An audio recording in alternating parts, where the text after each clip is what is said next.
Hello दोस्तों, स्वागत है आपका मेरे YouTube चैनल पूजा पाठ में। दोस्तों, जया एकादशी पर अद्भुत संयोग करें ये 2 उपाय, हर इच्छा होगी पूरी। हर साल में 24 बार एकादशी पड़ती है। हर माह के कृष्ण पक्ष और शुक्ल पक्ष की एकादशी तिथि पर विधि पूर्वक व्रत किया जाता है। साथ ही जगत के पालनहार भगवान विष्णु की विशेष पूजा होती है। माघ माह में जया एकादशी मनाई जाती है।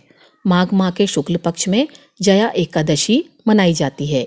इस दिन भगवान विष्णु एवं माँ लक्ष्मी की पूजा की जाती है। साथ ही उनके निमित्त एकादशी का व्रत रखा जाता है। इस व्रत को करने से साधक की हर मनोकामना पूरी होती है। तो चलिए इस वीडियो में जानते हैं कि कब है जया एकादशी और क्या है पूजा का शुभ मुहूर्त तथा पूजा विधि, और साथ ही जानेंगे कि इस दिन का क्या उपाय रहेगा शुभ। हिंदू धर्म में सभी तिथियों में एकादशी तिथि को सर्वश्रेष्ठ माना गया है और एकादशी तिथि भगवान विष्णु को समर्पित है। इस दिन किए गए उपवास, जप, तप व ध्यान का विशेष महत्व होता है। शास्त्रों में बताया गया है कि एकादशी का व्रत करने से सांसारिक जीवन की सभी समस्याओं से मुक्ति मिलती है और व्यक्ति जन्म मरण के बंधन से मुक्त हो जाता है और अंत में वैकुंठ धाम को प्राप्त करता है। धर्म ग्रंथों में बताया गया है कि इस पुण्यतिथि पर कुछ ऐसे कार्य हैं जिनको वर्जित बताया गया है।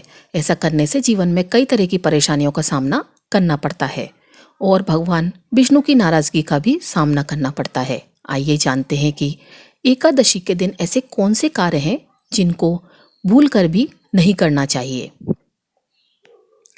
हिंदू पंचांग के अनुसार माघ माह के शुक्ल पक्ष की एकादशी तिथि 7 फरवरी को रात 9:26 बजे से शुरू होगी और 8 फरवरी को रात 8:15 बजे समाप्त होगी। उदया तिथि के अनुसार 8 फरवरी को जया एकादशी पड़ेगी। इस दिन रवि योग के साथ भद्रावास का भी संयोग बन रहा है। इसके अलावा 8 फरवरी की रात में शिववास योग का भी निर्माण हो रहा है। इस शुभ अवसर पर मृगशिरा और आद्रा नक्षत्र का संयोग है। इस योग में जगत के पालनहार भगवान विष्णु और माँ लक्ष्मी की पूजा करने से साधक की सारी इच्छाएं पूर्ण होंगी। नंबर 1, जया एकादशी के दिन करें ये काम। जया एकादशी के दिन ब्रह्म मुहूर्त में उठना चाहिए। इसके बाद घर की साफ सफाई करनी चाहिए। इसके बाद गंगा जल पानी में डालकर स्नान करें। स्नान के बाद सूर्य देव को जल अर्पित करें और पंचोपचार कर विधि विधान से भगवान विष्णु और माँ लक्ष्मी की पूजा करें। पूजा के समय भगवान विष्णु को पीले रंग के फल फूल मिठाई आदि चीजें अर्पित करें। इस समय विष्णु चालीसा और विष्णु स्तोत्र का पाठ करें। शाम में आरती अर्चना करने के बाद फलाहार करें। रात में भगवान विष्णु के निमित्त भजन कीर्तन करें। अगले दिन पूजा पाठ के बाद व्रत खोलें। एकादशी के दिन रात में सोना नहीं चाहिए। यह तिथि बेहद पुण्यदायी होती है। इस तिथि को पूरी रात भगवान विष्णु के भजन गाने चाहिए, मंत्र या आरती करनी चाहिए। भगवान विष्णु की प्रतिमा या तस्वीर के सामने बैठकर पूरी रात जागरण करना चाहिए। ऐसा करने से भगवान विष्णु की कृपा प्राप्त होती है और उनके आशीर्वाद से जीवन में उन्नति के योग बनते हैं। एकादशी तिथि के दिन भूल कर भी चावल नहीं खाने चाहिए, चाहे आप उपवास भी ना भी रख रहे हों। धार्मिक कथाओं के अनुसार एकादशी तिथि के दिन चावल खाने वाले व्यक्ति अगले जन्म में रेंगने वाली योनि में जन्म लेता है। हालांकि अगर आप द्वादशी तिथि को चावल खाते हैं तो आपको इस योनि से मुक्ति भी मिल जाती है। एकादशी के दिन दातून या मंजन करना वर्जित बताया गया है। इसके साथ ही इस दिन क्रोध करना, झूठ बोलना, चुगली करना और दूसरों की बुराई करना, ऐसी चीज़ों से बचना चाहिए। ऐसा करने से न केवल परिवार बल्कि पूरे समाज में सम्मान नहीं मिलता और पाप के भागी भी बनते हैं। इन सब कार्यों के करने से अच्छा है कि इस दिन भगवान विष्णु का भजन कर लें। एकादशी तिथि के दिन कुछ चीज़ें ऐसी हैं जिनको खाने से बचना चाहिए, जैसे मसूर की दाल, चना दाल, उड़द दाल, गोभी, गाजर, सलगम, पालक का साग आदि का सेवन नहीं करना चाहिए। साथ ही इस दिन शारीरिक व मानसिक तौर पर भी किए जाने वाले बुरे कार्यों को करने से बचना चाहिए। शास्त्रों में एकादशी तिथि को मोक्षदायिनी तिथि कहा गया है, इसलिए एकादशी तिथि के दिन इन कार्यों से बचना चाहिए। एकादशी तिथि के दिन पान खाना, चोरी करना, हिंसा करना, क्रोध करना, मैथुन, स्त्री संग, कपट आदि चीज़ों से बचना चाहिए। वहीं अगर आपसे कोई गलती हो जाए तो उसके लिए माफ़ी मांगनी चाहिए। साथ ही इनको आदत बना लेनी चाहिए जो आपके लिए बेहद फ़ायदेमंद साबित होगी। शारीरिक व मानसिक तौर पर अगर आप किसी को नुकसान पहुंचाते हैं तो यह बहुत गलत है। ऐसा करने से कई तरह की परेशानियों का सामना करना पड़ सकता है। नंबर 2, जरूर करें ये काम। भगवान विष्णु को तुलसी अति प्रिय मानी गई है। ऐसे में एकादशी के दिन भगवान विष्णु के भोग में तुलसी दल जरूर शामिल करने चाहिए, तभी उनका भोग पूरा माना जाता है। इससे साधक के जीवन में आ रहे कष्ट धीरे धीरे दूर होने लगते हैं। इस तरह करें पूजा। एकादशी के दिन तुलसी पूजा करना बहुत ही शुभ माना जाता है। इस दिन तुलसी के पास घी का दीपक जरूर लगाएं।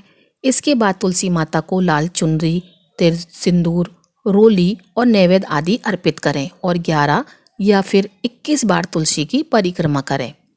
साथ ही इस दिन माँ लक्ष्मी की कृपा के लिए तुलसी में लाल रंग का कलावा भी ज़रूर बांधें।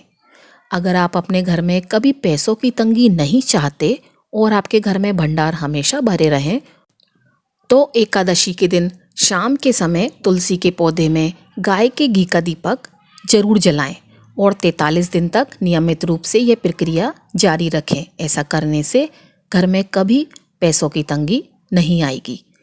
अगर अपने वैवाहिक जीवन का सुख बढ़ाना चाहते हैं तो एकादशी के दिन पीले रंग की धातु के लोटे में गंगा जल डालकर उसमें थोड़ी सी पिसी हुई हल्दी मिलाएं और उसमें एक सिक्का डालकर अपने ऊपर से 7 बार उतारकर बहते हुए पानी में फेंक दें।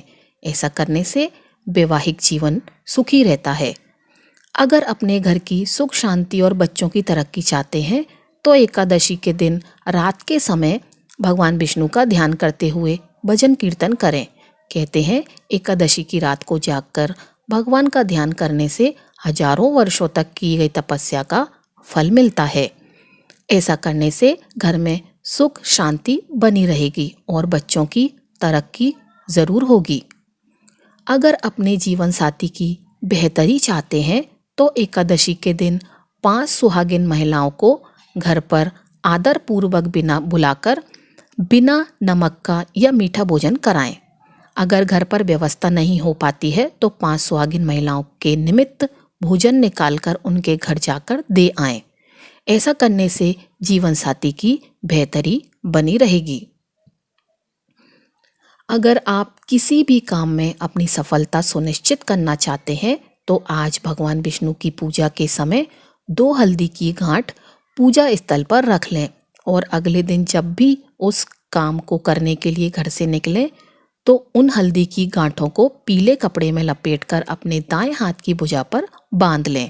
आपका काम जरूर बनेगा। ऐसा करने से आपकी हर काम में सफलता सुनिश्चित होगी। अगर अपने बच्चों की तरक्की सुनिश्चित करना चाहते हैं तो आज भगवान विष्णु की पूजा के समय चंदन घिसकर एक कटोरी में रख दें और जब पूजा समाप्त हो जाए तो दोनों हाथों से भगवान को पुष्पांजलि चढ़ाने के बाद उस कटोरी में से चंदन लेकर अपने बच्चे के मस्तक पर तिलक लगा दें। चंदन घिसते समय ध्यान रहे कि एक बार में इतना चंदन घिस लें जो अगले 15 दिन तक यानी अगली एकादशी तक चलता रहे और यह तिलक लगाने की प्रक्रिया भी आप अगली एकादशी तक जारी रखें। जब अगली एकादशी आए तो आप फिर से यही प्रक्रिया दोहरा सकते हैं। ऐसा करने से बच्चों की तरक्की सुनिश्चित होगी। अगर अपने बिजनेस में वृद्धि पाना चाहते हैं तो आज एक तांबे का चौड़े मुंह वाला कलश लीजिए। अब उस कलश में श्री विष्णु के किसी भी मंदिर के मुख्य द्वार और गाय के खुर के नीचे की थोड़ी सी मिट्टी लेकर रख दें।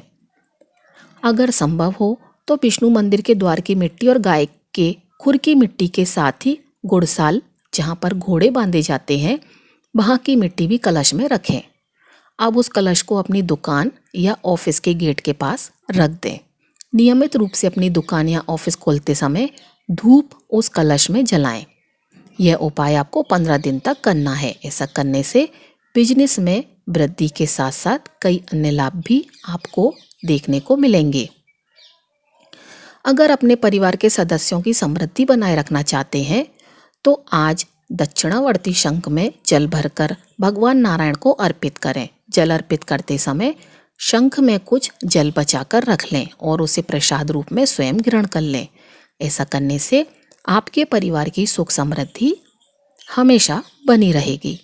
अगर आप चाहते हैं कि आपके साथ बड़े बुजुर्गों का आशीर्वाद लंबे समय तक बना रहे और आपके बच्चे आपका सम्मान करते रहें तो इसके लिए पीपल की जड़ में 1 लोटा जल चढ़ाएं। ऐसा करने से आपके साथ बड़े बुजुर्गों का आशीर्वाद लंबे समय तक बना रहेगा और आपके बच्चे आपका सम्मान करेंगे। आपकी सारी समस्याएं समाप्त हो जाएं और खुशियां आपके घर पर दस्तक दें। पीपल के 3 पत्ते लेकर उन पर लाल रोली से ओम नमो नारायण लिखकर भगवान नारायण के मंदिर में चढ़ा दें। अगर किसी नए काम की शुरुआत करने जा रहे हैं तो उसे शुरू करने से पहले गाय को गेहूं के आटे से बनी रोटी पर गुड़ रखकर खिलाएं। आपके काम की शुरुआत अच्छी होगी और साथ ही उसकी तरक्की भी सुनिश्चित होगी। ऐसा करने से आपको नए कामों में सफलता मिलेगी। अपने अंदर सकारात्मक विचारों का समावेश करने के लिए भगवान नारायण को केसर मिले दूध का भोग लगाएं और शाम के समय घी का दीपक जरूर जलाएं। ऐसा करने से आपके अंदर सकारात्मक विचारों का समावेश होगा। नंबर 3, ध्यान रखें ये बातें। एकादशी के दिन इस बात का खास तौर से ध्यान रखें कि एकादशी के दिन तुलसी में भूल से भी जल अर्पित नहीं करना चाहिए।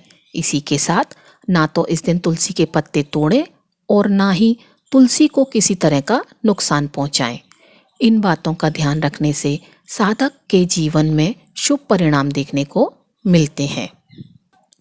तुलसी जी के मंत्र। एकादशी के दिन तुलसी के पूजन के दौरान तुलसी जी के मंत्रों का जप भी जरूर करना चाहिए। ऐसा करने से साधक को तुलसी माता के साथ साथ भगवान विष्णु की भी कृपा प्राप्त होती है।